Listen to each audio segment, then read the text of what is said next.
salamat kay sa Ginoo nga naatay mga nag-graduate, mga kaubanan nato.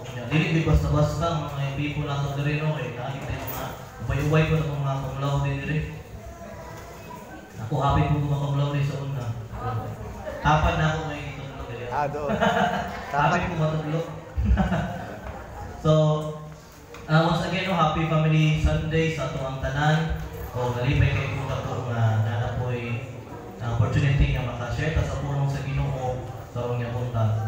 So, of course, ato ang topic karon magsuta about families since family day man karon. O nahuman ako na ato ang emphasis about eschatology. I hope nga naghantay ang kakunan nga mga pagtulunan bahid sa ato ang emphasis this month. Nga dito mula ba nga wala tayo nahibaluan. And karong adlaw at atong gina-celebrate ang atong mga pamilya tungod kay usa ka rason, usa ni sa mga greatest gifts sa atong Ginoo no kaning pamilya nato. No, whether we come from big or small family, kaning tanan puro ni mga greatest nga regalo ni God para sa tuwa.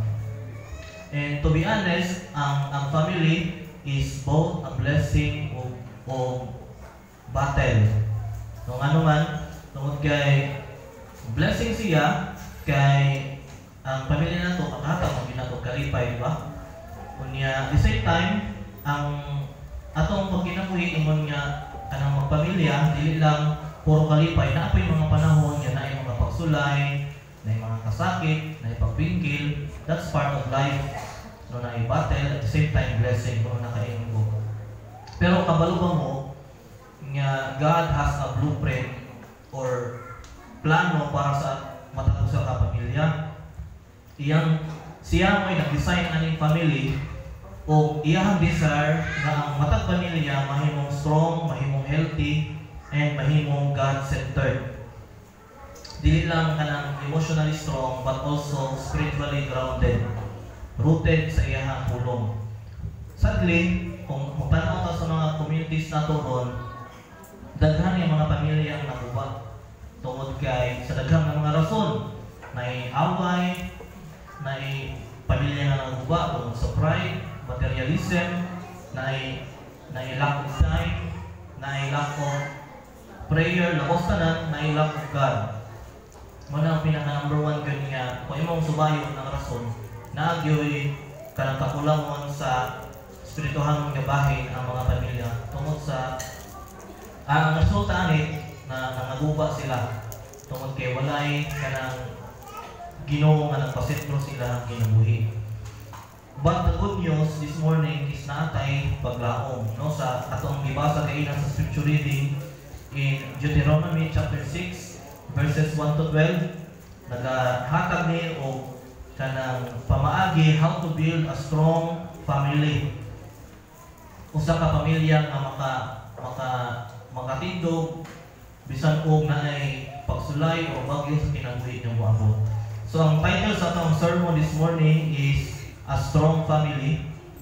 Again, ato ang text is sa Deuteronomy chapter 6 verses 1 to 12. So di pa tayo magpadayon, let us pray, let us all stand. Magpunta sa Ginoo. Father God, ang kang ginadayon Ginoo karon nga buntag. Salamat Lord sa imong dako kaayo nga ugma, sa imong grasya ug kaluoy kanang Ginoo. Ug salamat sa imong ipaabot nga mensahe nimo karon Lord.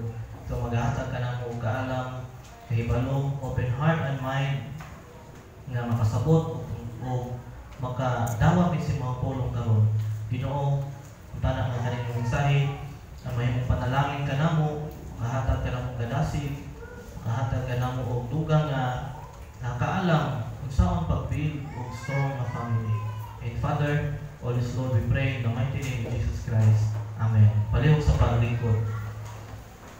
Sa akong magsugod sa mensahe, maghatag og usa ka illustration.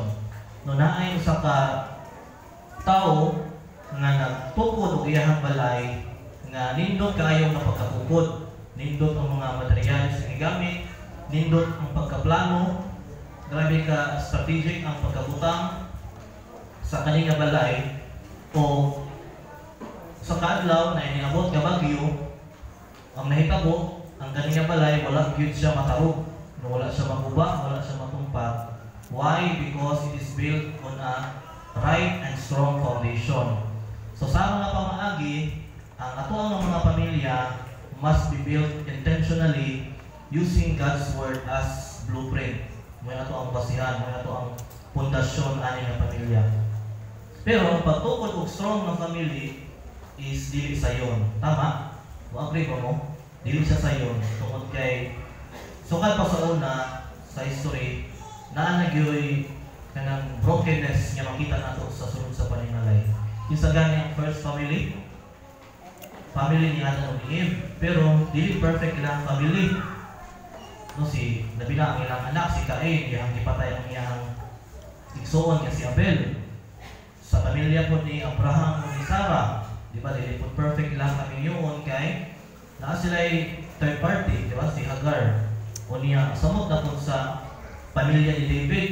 Noon kaayo ang pamilya ni David nga naadira ang kanang adulterous nga pagpamaagi pag kinabuhi nila, naadira ang rebellious niya mga anak. So naagyoy gabi gyud ka kanang matawag na tragedy ang ilang family. But kung balikon nga naay hope, no, naay instruction si God nga gibilin sa iyang mga kanakan for us to follow may mong blueprint on how to build a strong family. So sa ato ang gibasa nga text gaina sa Deuteronomy, usa ni sa mga sinulat ni Moses o gisulat niya ni as a farewell message sa mga Israelites before sila mosulod sa Promised Land. Unya, iyang gipa hinumduman ang mga katawan sa Israel about sa balaod sa Ginoo o sa unsa ka importante ang pagsunod ani. Muna iyang gipahinumduman sila. Unya, sa atong text, sa atong passage sa gibasa, naa siya'y ihatag na timeless principle nga ato ang maakuhaan o kanang application sa karon nga panahon. No, ang timeless principle niya is a God-centered home is essential to national and generational success. Akong utrohon, kung gusto ta nga malikon ang nasod ug maluntaron ang mga kaliwatan nga mo kanang moabot nga mga kaliwatan, kinahanglan magsugod sa usa ka God-centered nga panimalay. Mabita nang kami ka mag-prayer request ta kay, di ba, gina-appeal ko na ito ang mga naa sa gobyerno, di ba? Kunya, mga nilabay ng mga simana o mga bulan, grabe ka bubot ang gobyerno tungkol sa mga impeachments, no, pagdakop, pagpriso. Na-realize na ko nga, sige tag-pray nga, dapat na unity, dapat na love, dapat na forgiveness sa ilaha. Pero ang pinakawala yun sa mga atong naon, ang pinakawala gid sa mga tao is ang ilang kanang personal nga relationship with Jesus Christ. Kay kung na sila kanang personal relationship with Jesus Christ, ilang madawat ang kaluwasan, automatic na adira ang Holy Spirit mo sa tao, di ba? And then ang Holy Spirit sa sulod sa tao, puproduce na siya o bunga. Diha mo gawas ang love, joy, peace, patience, kindness, goodness, gentleness, faithfulness, self-control. No, diha gyud ang gawas, pero ang pinaka-need sa tao karon is ang relasyon sa Ginoo, no, personal relationship. Muna atong i-pray gyud. Ug mo po na sa ato karon nga isgodan. Dapat ay God-centered nga panimalay. Nga ang mga tao na agyoy relasyon, genuine relationship with our Lord Jesus Christ. So this morning, magtanong ta o tulo ka buok ng mga foundational truths nga atong makitaan nga passage. So first point na to is love God wholeheartedly. Makita sa verses 4 to 5, ningon diri ang pulong sa Ginoo, "Hear, O Israel, the Lord our God, the Lord is one. Love the Lord your God with all your heart and with all your soul and with all your strength." So kani nga pagsulti ni Moses sa mga katawhan sa Israelites, nagsugod siya with these words. Kani akong ipadako diri, "Hear, O Israel." So here, the Lord our God, the Lord is one. According sa sa study Bible, ginatawag daw niya siya og Shema. No, Shema meaning to hear or to listen with intent to obey. Dili lang nga ng kaning hear diri. Dili lang nga ng basta nagasulti si Moses niya. Paminaw mo. Kung dili naa siya'y command bitaw nga paminaw o dapat musulod mo. Muna yung tawag na Shema. To hear or to respond. Wala lang si God hangyo sa mga tao na maminaw, kundi nagahangyo siya nga with intention to obey sa iyahang ipangsulti. So, kaning niingon po diri si Moses, na-mention po niya sa iyahang introduction, "Hear, O Israel, the Lord our God, the Lord is one." Nganong nisulti man siya? Usa ni siya ka, kung tanawon, usa siya ka theological declaration nga sa ilahang kung time ani, ang mga neighboring nations sa Israel, they worship many gods. Daghan kayo sila klase-klase ng mga Ginoo nga ginasimba. O ang nakapait pa yun, kay nakasulod ni nga culture sa Israelites, labi na kay maminyot sila og taga lain nga nasod, madala ang ilang kultura. So ang ilang tinuod nga God, ma-add-on sa ilang daghan nga mga God. Mura siya sa atong panahon ng Hinduism ba? Daghan sila gods. Kung sangyaw ka sa ilaha, dagon mo si Jesus Christ, na sila 1,000 nga Ginoo, ika 1,001 si Jesus.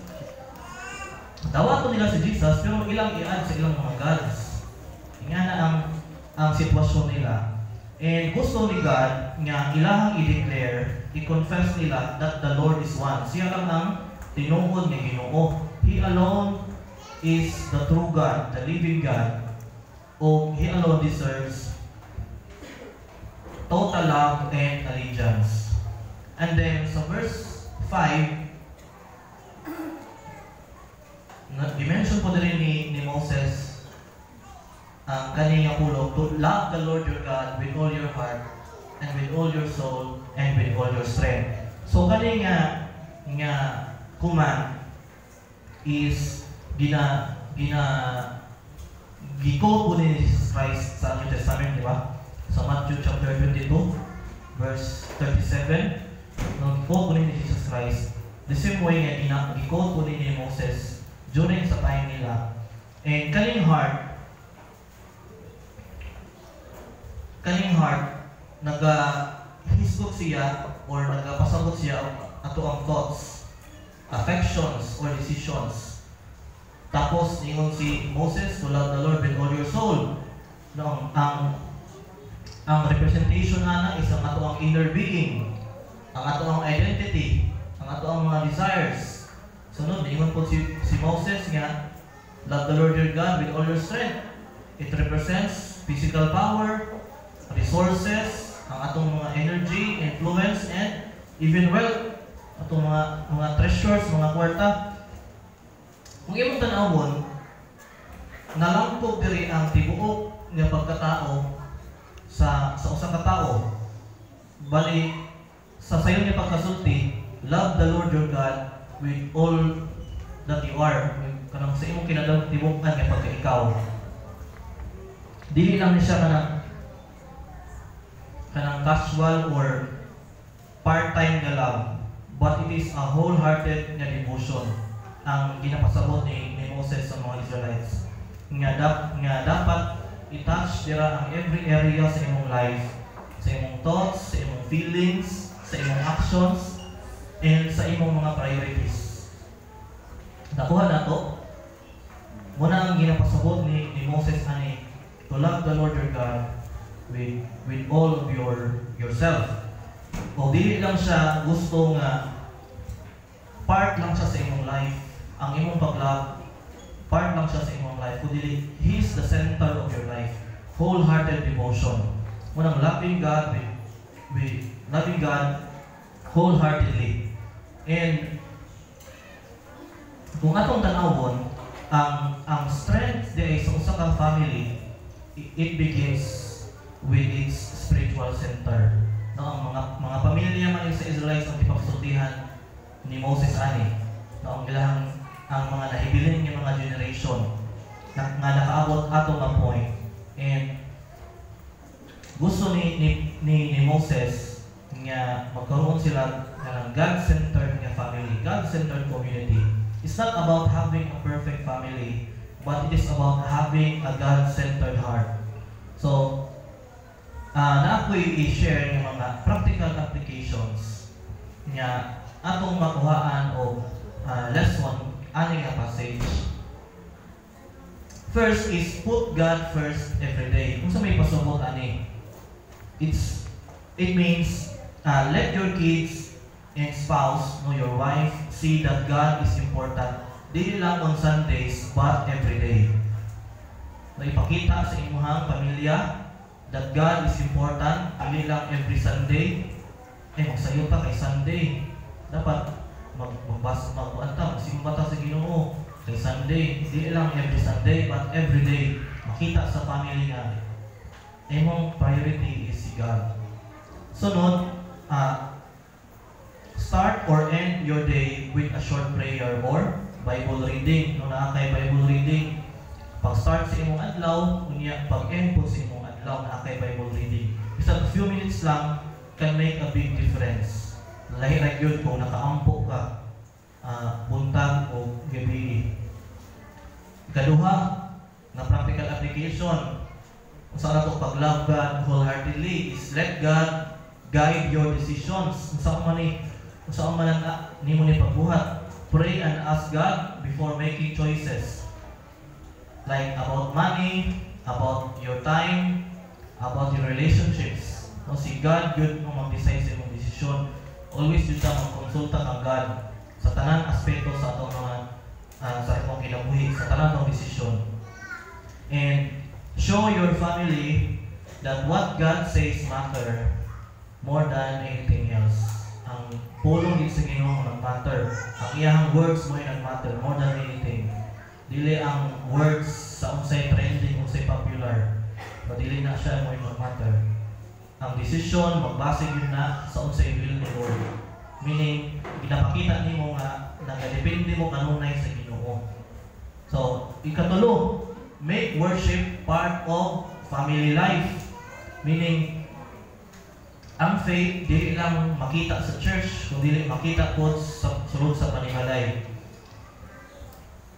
Unsay mga practical applications kanang by simply pagpatugtog og mga Christian music, di ba? Sulod sa panimalay, giving thanks together, na yung mga celebration, inyong dahigon simbahon ng Ginoo, serving others, or talk about what God has done. Kanang namoy sa simple nga pagtipok, namoy sharing about God. Or sharing mo sa may mo niyang ginabuhat sa bootcamp. Naman may bootcamp family sa seminary. Mag-sharing may life update, yan na. Gina-practice na mga small group discipleship. Sa kami ng mga seminarians, nagpangumusta kami kung sa man ang gisulti ni God sa imuha this week, kung sa man ang imuha mga realizations about kang God this week, mga imanana. Sunod, number 4, show real faith. Ingon dili, your children learn more from what you do than what you say. Agree mo? Mas maka-learn ang atong mga anak, ang mga anak from what you do than what you say.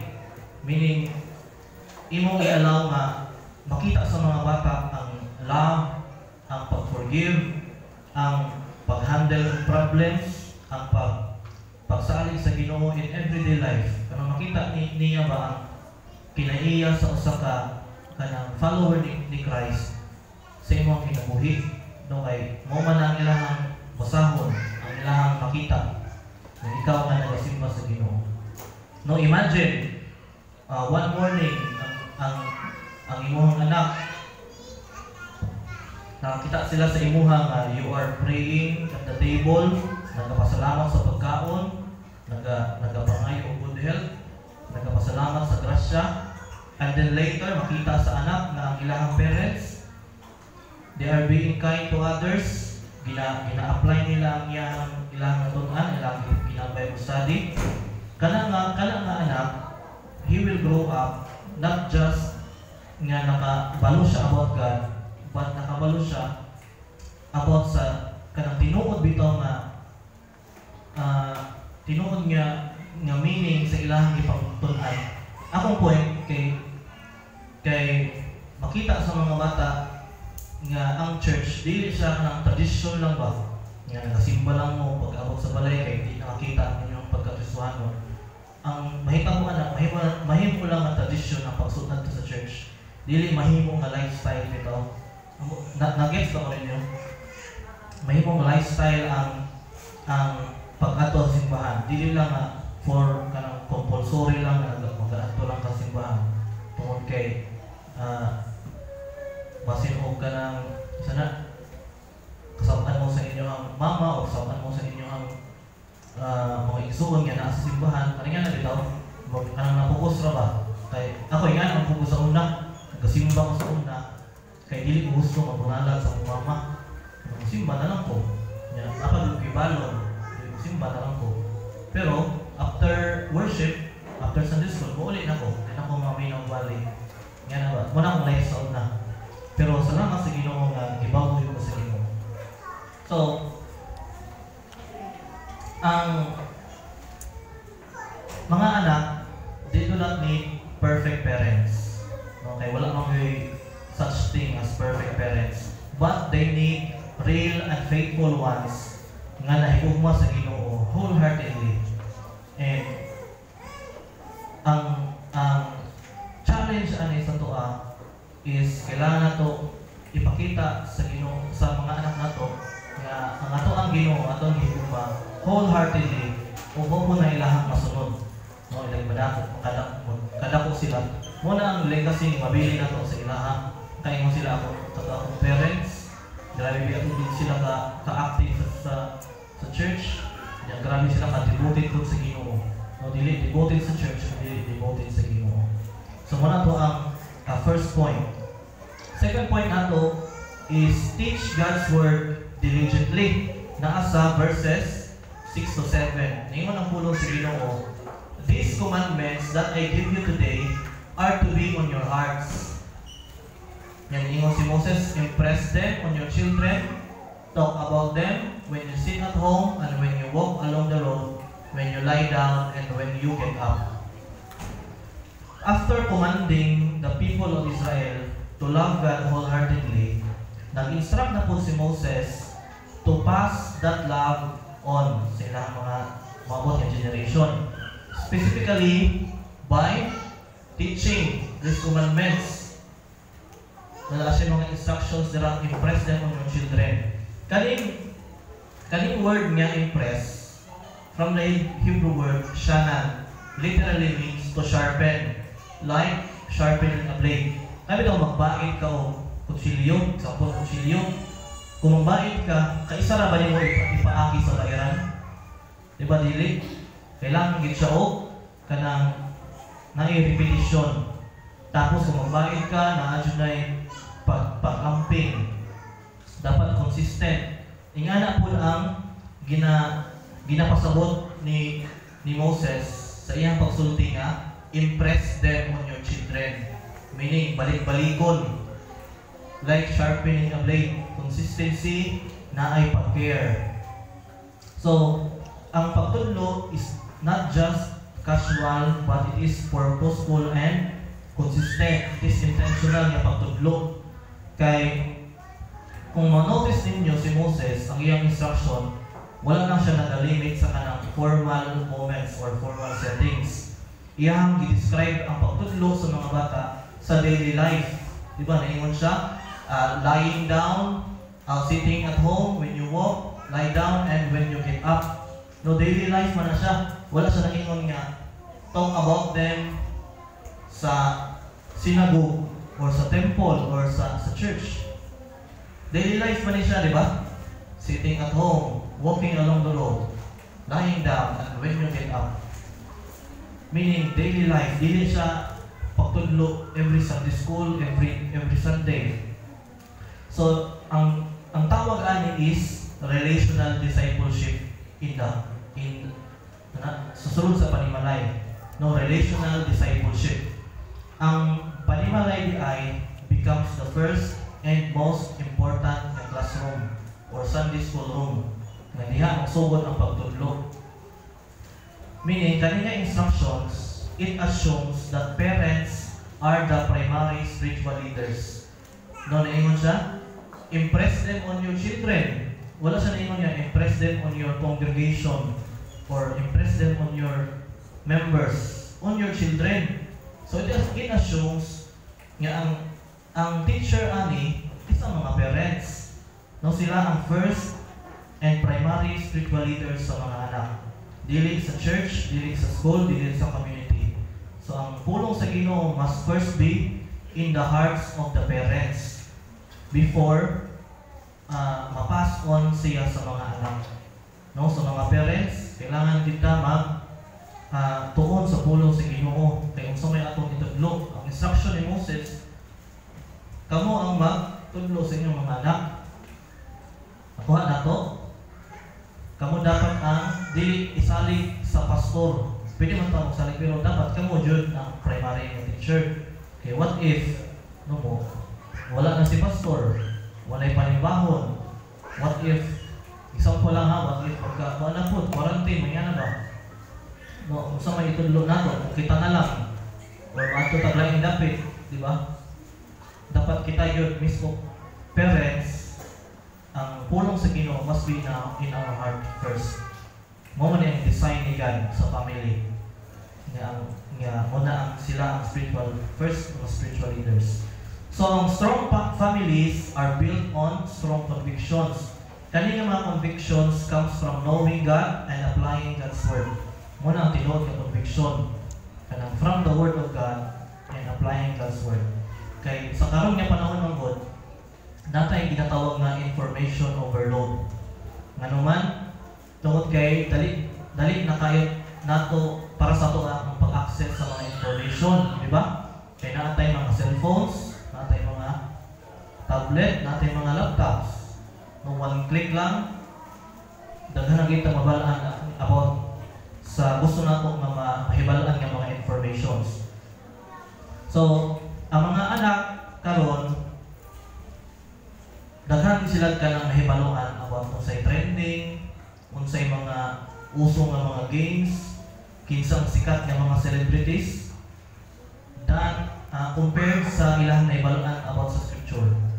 Tama or dili? No, mas kung i-compare ninyo, mas daghan silang nahibaluan about sa world than sa word. Tungod kay wala na prioritize ang pagtuon sa pulong sa Ginoo sulod sa panimalay. But when families prioritize the word of God, they are building homes that are wise, stable, and also prepared kung naay bagyo nga mabot. No, kung naay mga kalisod pagsulay sa pamilya nga mabot, prepared sila. They are wise and they are stable ang ilang emotions, alam ang ilang spiritual life. Tungod kayo natulungan, natamnan sa pulong sa Ginoo. So faith that is not taught is often lost. Mag-agree mo? What one generation neglects, the next may reject. So kung dili siya matudlo sa atong next generation, dako gyud ang posibilidad nga mawala na siya sa next generation. Samot nga dili na matudlo. So importante kaayo ang pag-impress, ang pagtudlo. No, teaching God's word diligently. Mag-share ko mga practical applications na po. Kung saan pagtudlo sa pulong sa Ginoo. Number 1 is be intentional with devotions. No, na devotional. Ang usa ka pamaagyan is set aside regular time for short Bible reading and discussion. It can be after dinner, before bed, or during breakfast. Ako na ko'y goal nga mahuman akong Bible. Nana ko sa Isaiah. So ginagawa na ko every day makabasa ko 10 chapters sa isa ka adlaw. Nana ko Isaiah. So grasya sa Ginoo mahuman ako ang tibuok Bible. Una ay set aside with regular time for short Bible reading. Number 2, use life's moment to teach. Na kay mga real life situation nga pwede mo makahisgot about forgiveness, about honesty, about kindness, about faith. For example, if ang imong anak kay nahadlok, kung na siya nibati siya o kahadlok, pwede mo magbasa sa Psalm chapter 56 verse 3. Imong diri, when I am afraid, I will trust in you. No, mga real life situation nga pwede mo makatudlo sa imong mga anak about kung sa'y gingon sa Bible sa current nga situation na giagihan sa inyong mga anak. Katulo is integrate scriptures into home. Na-mention ako gaina nga kanang pwede mo magpa-play o Christian music halos everyday. And then pwede mo mag-post ng mga Bible verses sa inyong mga dingding, sa refrigerator. No, mga ingana, naay mga scripture sa inyong mga panimalay. Mag-integrate ka. Kaya mo na yung pamilya makita sa mga anak, makuha sila ba? Kanang maanan sila, ilang pamilya mabasa, mapamilyarize sila sa mga pulong sa Ginoo, makapamilyarize sila sa pulong sa Ginoo. So muna ang ikaduhang point is teaching God's word diligently. And last point nato this morning is live out your faith consistently. So, live out your faith consistently. Nasa verses 8 to 9, ingon diri ang pulong sa Ginoo, tie them as symbols on your hands and bind them on your foreheads. Write them on the door frames of your houses and on your gates. Kung yung si Moses ani, nasa mga instructions, mga kani nga mga gisulti ni Moses. These are symbols, figures, nga kung imong buhaton, kanang nasa gahom. Ang suko sa Ginoo sa inyong mga katawan sa Israel, nga dili lang ibutang sa una-una, ibutang po sa kamot. Ang meaning ani, tie them on your hands. Our faith should guide what we do. Nung mo na mag-guide sa ito ang pagbuhat. Anong meaning sa tie them on your hands? Sunod, bind them on your foreheads. So, nahuna daw, it should influence the way we think. Ang mag-guide sa atua. And sunod, write them on your door frames and gates.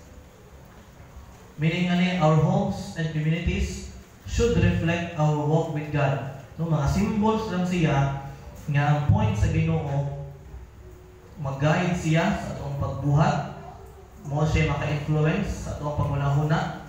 Unya ang ato ang panimalay should reflect our faith, no, our walk with God. Sa panahon sa mga Israelites, murag hangtod karon nagyapon ka practice nga gina-literal gyud nila ang pagbuhat ani. Gitawag siya og phylacteries. Phylacteries.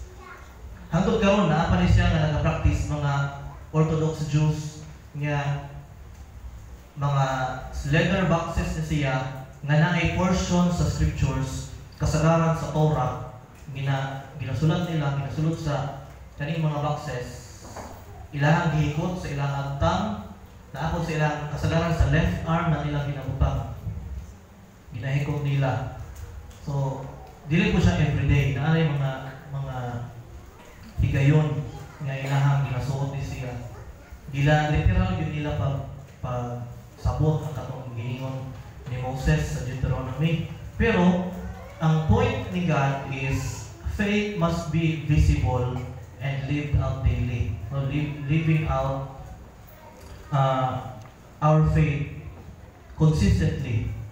Makita sa mga tao nga tinuod ka nga follower ni Christ. Dili sa imong aning pamagi. Kay literal lang nila pagsabot. So ang faith di ay is not meant to be hidden. Kanang taguon nimo mga kung ano ni siya kanang Kristohanon man ni siya, no dili nato itago. Kailangan mahimo siyang visible sa mga tao. Dili siya something nga ginapakita lang nato atong pagka-Christian every Sunday. Every time nato sa church, mag-transform na ka. Mura kang transformer. Pag sa church, mahimo na kang Christian. Pag abot sa gawas, dili na ka mayroong Christian. Meaning, dapat ang faith, akong baliton, dili siya taguon. It should be something that we live out in private and in public, especially sa balay. No, makita sa mga bata na kamo nga mga ginikanan tinuod jud ang inyong faith nga sumusunod mo ni Christ. Dili sa kanang every time nga naa mo sa church. Nya pag-abot sa balay, malahi na inyong mga forma. Nag-transform na mo. No, sa kami di mo be perfect akong papa kailan kabalongan mo nga dili pwede siya akong papa. Napagin siya mga bisyo. Pero dili na ako sila pasulon. No, ako ang pinakamahimong karon niya. Pag ako na po ng mahimong na ipamilya, dito na ako buhaton ni ng mga instructions sa Ginoo. Mamobil ko akong kaugalingon na strong na family. Okay? So, ang mga anak, gaya na akong na-mention nga, they will forget what we say, but they will remember what we do. Huwag yun yung mas tatak sa ilahan. Una-una, na ko yung nabasa nga, yung dito, a consistent example speaks louder than 1,000 sermons. Meaning, huwag niya puntang meaning. Ako ang example, mas maka-influensya siya kaysa sa ato ang ipagsulti. Ang atong gibuhat yun mo yun ay mas mahimuluman sa mga tao o sa mga anak. So, para sa atong last point, maghatag og practical application. Number 1, let God's word shape your lifestyle. No, make sure na ang imong mga decisions, imong batasan, imong pagpanulti, musubay gyud sa Biblia. No, dili man ta perfect, no, kaya napamanta siya sa kanang pag-process, napamanta sa sanctification. So, paningkamutan nato sa grasya gyud sa tabang sa Ginoo nga ang ato ang kinaiya batasan pagpanulti musubay sa Biblia. No, pananglitan kung naay mga conflicts, mga pag-away, ipakita ang pagpasaylo o ang imong ang goal nimo is kanang naay peaceful na pagsettle. No, dili ibase sa kanang violente nga pamagi or pagsulti og mga dili maayo nga pulong. Okay, even sa mga Southern Baptist na pabaya gihapon yung nana, no? Sad to say, pero nakagihapon mo yung nana. Pero wala kakabalo sa ilang kaugalingon. Maybe wala pa sila ang fruit of the Spirit. No, atong pinakamahimo is to pray for them. Pero muna, let God's word shape your lifestyle. Then number 2, let your home reflect your faith. No, ipakita sa imong mga anak nga ang inyong balay usa ka lugar na naipresensya sa Ginoo. Okay, kasagaran pag-abot sa mga panimalay ba, buntag pa sa iyo ang pamahaw kay pamalikas na. No, dili ma-feel sa bata na Christian family dili man may Christian family. Kay dili man pangalan sa Ginoo mga padumog every morning. So dapat atong ipaningkamutan na ato ang panimalay it reflect your faith sa atong tinuod nga Dios. No, imagine na isa ka teenager na nadungog ang iyang papa nagwali about forgiveness sa ibahan. Pero pag-abot sa balay, di makapasaylo, dali ka masuko, wala pasensya, dili mo dapat anang corrections. No, ang kanang na bata, he will grow up confused sa imong faith. He will grow up confused about Christianity. Pero kung kanang na bata, that same child, makakita siya sa iyang papa, nagwali about forgiveness, then ay niabot nga na ay tao nag-away sa imong papa niya, ang imong papa kaya kita niyo na nagpasaylo or kanang nag-love gihapon sa iyang kaaway. No, kanang nga bata, he will learn nga naa jud ay ang faith ay is worth following. Ang faith sa iyang papa is worth following. Tinuod itong iyang faith kay iyang gikinabuhi. So, ang challenge karon sa mga churches and sa mga families nga ang the most powerful testimony of faith is not what we say but it is how we live. Sa mga parents, ang inyong everyday life is your children's first Bible. Ako balikon sa mga parents, ang inyong everyday life is your children's first Bible. So, sa ato ang pagtapos, wala gyud pamilya nga perfecto. Nabay apelido nga perfecto? Na ba? Pero dili gyapon sila perfecto, no?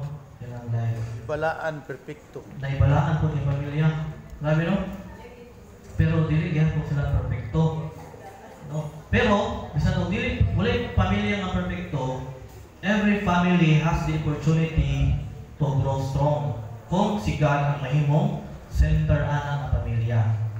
So, at ang pag-remind sa Ginoo sa ato karon nga Family Day is kung sa una, loving God wholeheartedly, kaduha, teaching His Word diligently, and living out our faith consistently. No, before we can pass down our faith, we must first be filled with it ourselves. No, sa mga parents, kita mismo may dapat mapuno sa pulong sa Ginoo, puno sa Balang Espiritu. No, sa challenge na to raise families nga makita na naay loving God sa sulod sa panimalay. No, ang pagtapos nako, God wants your family to be strong. Amen? Pero ang challenge, will you follow His design? Kung ano kanina mga design, will you follow His design? Let us pray. Father, we thank you sa imong pulong karon nga buntag. Ug salamat Ginoo po sa mga instructions nga gihatag ni Moses sa una sa mga Israelites. And naapon siya timeless message na makuhaan namo, nga pwede po namo ma-apply sa mga pamilya karon. Lord, dili man ni basta-basta ang pagtukod o usa ka pamilya nga God-centered, strong family. But Lord, pinahagi sa imong grasya, sa imong puso, sa imong kaalam Ginoo, makabuhat may ani sa pangalan ni Jesus. Ginoo, among gina-pray ang tanan nga pamilya diri sa MCCSB nga mahimo ning strong families nga inig-abot sa mga pagsulay sa kinabuhi, maka-stand strong ini.